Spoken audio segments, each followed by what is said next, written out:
dossiers se suivent mais ne se ressemblent point. La semaine dernière a vu surgir un nouveau dossier de malversation à l'ANAT.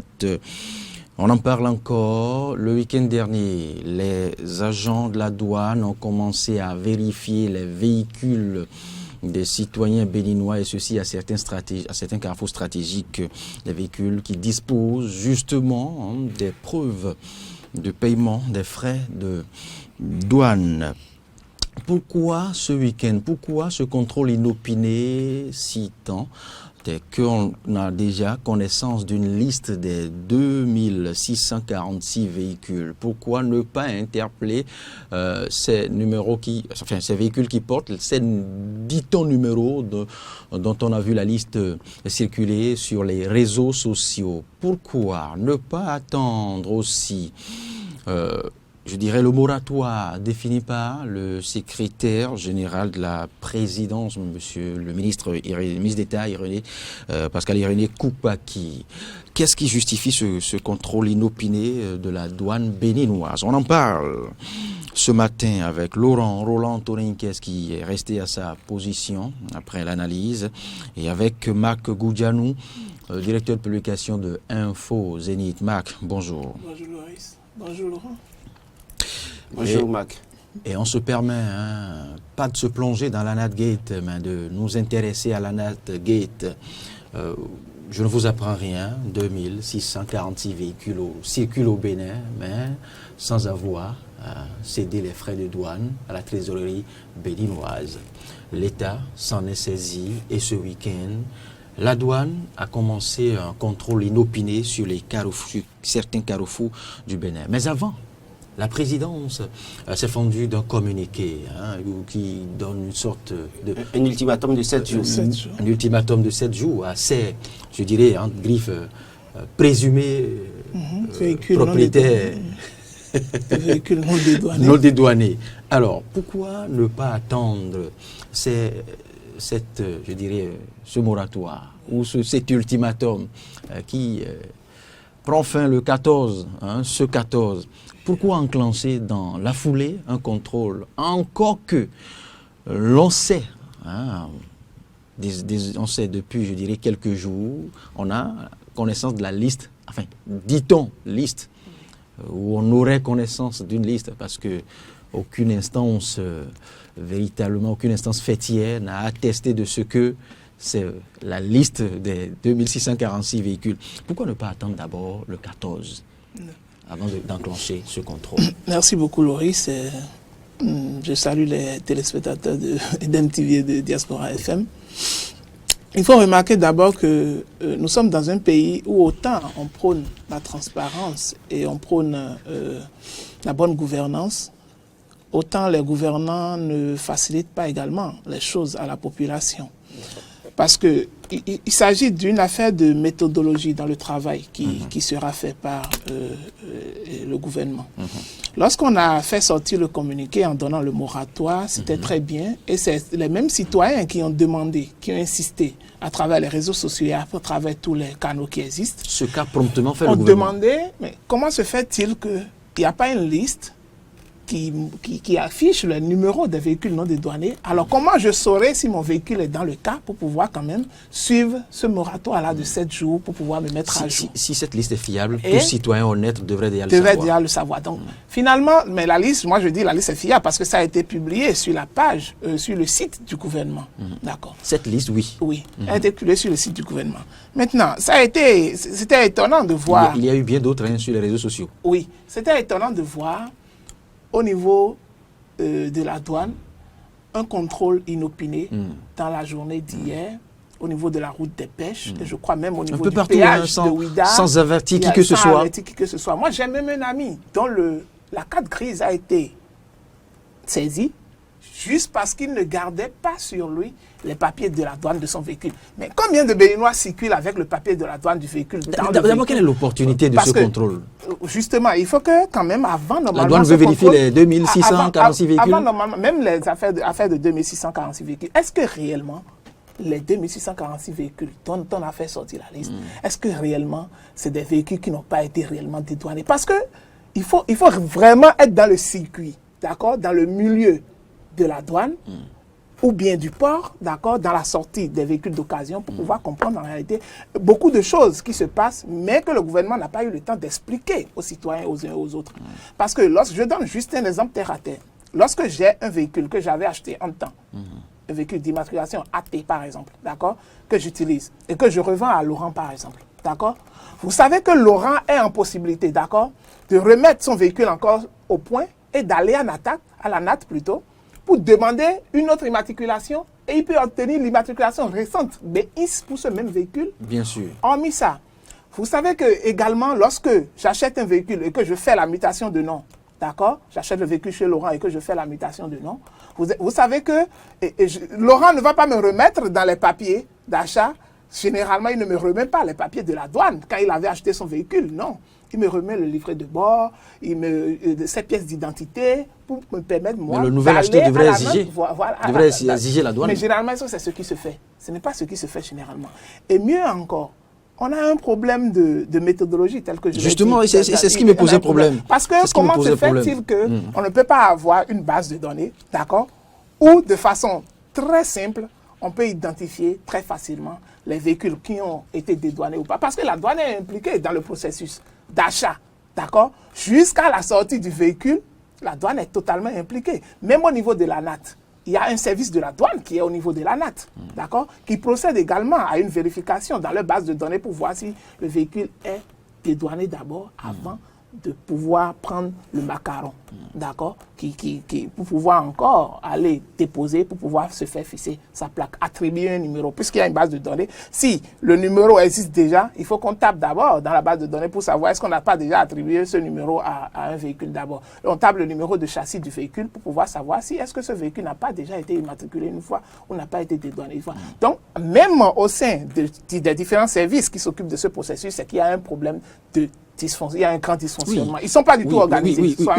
Outre ces dysfonctionnements, moi je veux qu'on s'intéresse d'abord à la méthodologie, à la pédagogie qui est en cours.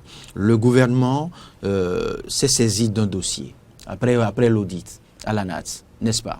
La présidence de la République s'est fendue d'un communiqué qui permet quand même à ces propriétaires de véhicules non dédouanés de se mettre à jour avant le 14 juillet.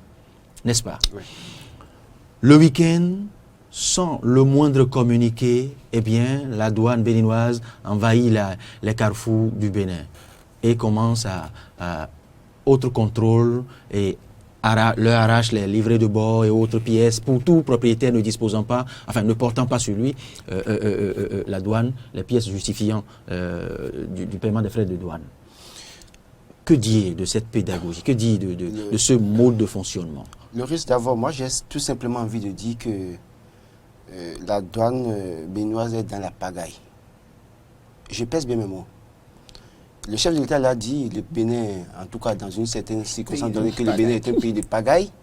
Et je crois que la douane béninoise nous montre clairement qu'ils sont dans la pagaille également. Parce que quand on en vient à lire le communiqué de la présidence de la République, qui donne 7 jours, un moratoire aux citoyens, et que la douane qui relève du ministère des Finances, et le ministère des Finances qui relève de la présidence, cette douane descend sur le terrain pour aller tourmenter, perturber les paisibles citoyens, c'est de la pagaille, ça n'a pas autre nom. Et quand les citoyens évoquent le communiqué, les agents de la douane disent mais c'est la même présidence qui nous a envoyés encore sur le terrain. Non mais la présidence les a envoyés sur le terrain. Quel est le communiqué de la présidence qui dit que les agents de douane doivent aller sur le terrain pour faire le contrôle? C'est une pagaille. Et quand on parle de cette affaire, moi j'ai bien envie de dire que l'État ferait même mieux de situer les responsabilités à son niveau plutôt qu'on ne dérange les citoyens. Je m'explique. Le transitaire à qui je remets de l'argent pour aller dédouaner ma voiture et qui me revient avec une quittance de la douane, qui me prend une immatriculation et je conduis paisiblement ma voiture parce que j'ai dépensé mon argent.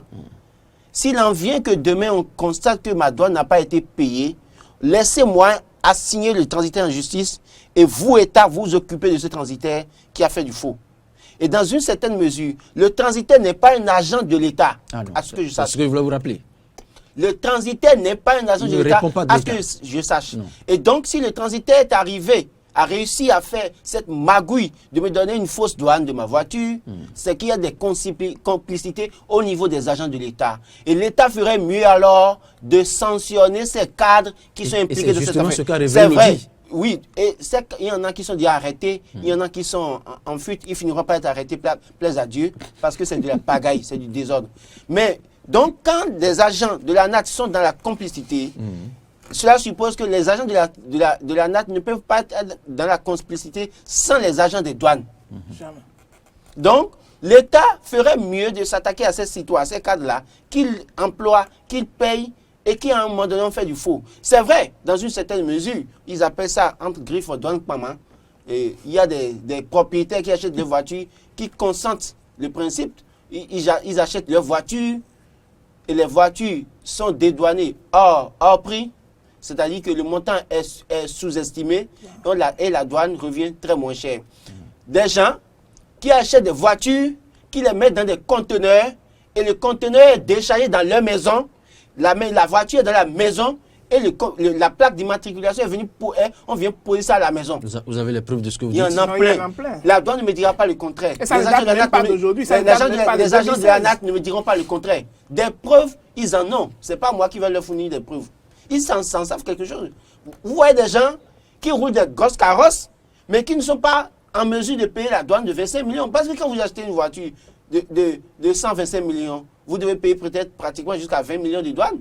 Et ils sont incapables de payer, ils sont obligés d'aller négocier pour avoir des coûts sous-estimés et d'avoir l'immatriculation. C'est autant d'éléments. C'est autant d'éléments. Et je dis, il faut que la douane arrête cette affaire de contrôle. Qu'on laisse le moratoire de 7 jours d'abord. Et dans une certaine mesure aussi, dans la liste qui est publiée, mais il y a des gens, comme l'a dit Mac, qui ont vendu leur voiture. Et ça a été muté, il y a eu la mutation qui a été faite à un moment donné.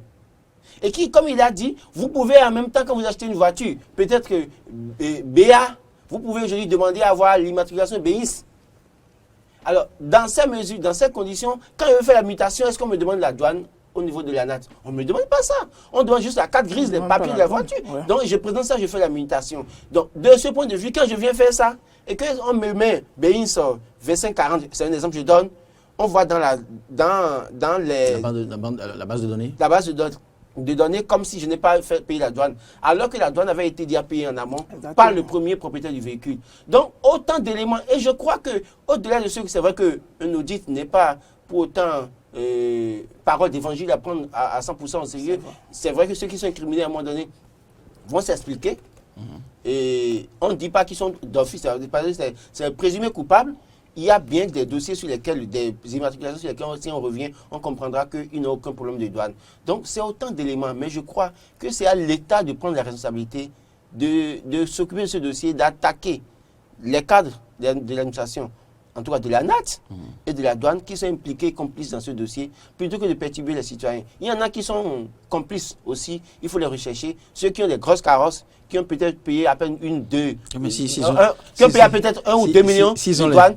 S'ils ont les moyens de conduire les gros carrosses, qu'est-ce qui gêne? Non, ils n'ont pas les moyens de payer. Ça ne me gêne pas. Non. En rien, cela ne me gêne. Non, en rien, cela ne me gêne. Mais ce que je dis, c'est quoi? Quand vous payez, vous achetez ce portable, et que son prix au bas mot, c'est 100 000 francs, et que la douane, c'est 10 000 francs, mais que vous avez réussi à payer les 100 000 francs et que vous dites que vous n'avez pas 10 000 francs pour payer la douane et que vous n'avez que 2 000 et que vous n'êtes pas capable d'avoir des complicités pour payer 2 000 francs, il faut que vous soyez retrouvés pour payer, rembourser le reste. Et c'est là que réside la pagaille dont parlait le chef de l'État. Magoudianou, revenons à notre dossier. Au-delà de cette pédagogie, à quoi doivent... Parce que la douane, pour les véhicules dont la douane a retiré, je crois, les livres de bord et autres, c'est ce matin que la douane invite ses paisibles citoyens à la direction générale pour retirer leur... Mais n'aurait-on pas pu quand même vérifier simplement dans la base de données ou dans la liste, peut-être imprimée que les agents porteraient sur eux, vérifier seulement si ces véhicules faisaient partie de cette liste, mais la douane pourra répondre encore autre chose. Si entre-temps, ces véhicules avaient procédé aussi au remplacement à la mutation des plaques minéralogiques, eh bien, ce peut ne pas être le cas. Donc, le contrôle alors doit être plus renforcée. Normalement, parce que le véhicule, le risque d'avoir, si vous permettez, normalement, le véhicule avec la... Pour ce contrôle, les douaniers en question qui ont fait le contrôle devaient avoir la liste des immatriculations citées. Justement. Et quand ils vous arrêtent, ils vous regardent l'immatriculation dans la liste qu'ils ont. Oui. Si vous n'êtes pas concerné, vous laissez partir. Et s'il y a une mutation et que le propriétaire a changé de numéro, c'est là le problème. J'aimerais même bien répondre. Si on était dans un pays sérieux, ces citoyens doivent assigner la douane en justice pour perdre de temps et trouble. Exactement. Bon, j'en reviens. Lorsque tu parles du fait que, est-ce que lorsqu'il y a mutation, est-ce que la douane pourrait vérifier? C'est là où revient encore le véritable problème du travail qu'a fait l'inspection, le travail d'audit. Est-ce que, et réellement dans le travail d'audit, ils sont allés au fond des dossiers, d'accord, pour comprendre que, est-ce que toutes les immatriculations qu'ils ont arrivé à faire sortir, est-ce qu'il n'y a pas parmi eux des véhicules qui avaient été déjà dédouanés depuis très fort longtemps et dont les dossiers, les dossiers de douane sont dans les archives, peut-être datant de 2005, datant d'autres-delà même, qui sont déjà là. Est-ce que le travail d'audit a été fait? C'est là, je soutiens les paroles de Laurent qui dit que le travail d'audit n'est pas un travail de saint. Il se peut même que, lors de l'audit, qu'il y a bien eu des erreurs. C'est de l'expertise. Oui, c'est de l'expertise. Ce sont des spécialistes qui ont travaillé. N'empêche. Il y a eu des audits qui ont été remis en cause. Et sur preuve. Juste parce qu'ils n'ont pas totalement fait le travail qui doit être fait de façon méthodique. Et loin de là, lorsqu'on parle de tout ce qui arrive aujourd'hui, moi je dis, c'est toujours important de dématérialiser l'administration. Le service de dématérialisation, ça permet de régler beaucoup de choses. Si, à un moment donné, la douane dématérialisait beaucoup de ses services, d'accord, ou mettait en place une plateforme de contrôle ou de vérification, même pour les citoyens, même après l'achat, et après d'avoir fait la douane, si j'ai une plateforme qui me permet de vérifier si mon transitaire a réellement payé les fonds, d'accord, tout le monde est même sur place, même sur place. Ailleurs, ça se fait, par exemple. Ce qui fait que, lorsqu'on revient sur la plateforme, on pourrait même constater le nombre de mutations qu'il y a eu sur tel ou tel véhicule. Il y a beaucoup de choses. Donc, moi, le premier problème que le gouvernement doit régler d'abord, c'est d'assainir d'abord son milieu. De laisser les citoyens d'abord, et de régler le problème, de fouiller au fond du problème, de situer les responsabilités. Dès qu'ils auront fini ça, ils vont voir en réalité que parmi même les cas qu'ils sont en train de citer aujourd'hui, comme véhicules non dédouanés ou bien dédouanés frauduleusement, ils verront également qu'il y a des cas qui sont vraiment, qu'il y a des gens qui sont vraiment innocents, d'accord, et dont les véhicules ont été réellement bien dédouanés. Parce que lorsqu'ils vont finir par vérifier ce travail qu'a fait l'inspection, ils vont constater qu'il y a encore des failles dans leur système, d'accord, que les gens exploitent et qu'il fallait régler. Dès qu'ils vont finir de régler ça, ils pourront s'en prendre aux citoyens lambda, parce que dans les citoyens, il y a ceux qui ont pris volontairement l'initiative de frauder, mais il y a également ceux qui n'en savent rien, qui sont innocents dans cette affaire-là. Ceux qui ont choisi de ruiner la caisse de l'État. Exactement. Déjà même, je crois que le porte-parole du gouvernement a cité un exemple hier dans son intervention, de celui qui a envoyé 12 millions qui devait payer la douane, mais le transitaire aurait payé 5 millions. Donc, autant d'éléments. Donc, on doit pouvoir situer les responsabilités au niveau de l'État. Quelles sont les responsabilités des cadres au niveau de la NAT ou de la douane, et en même temps, penser à sanctionner ces citoyens.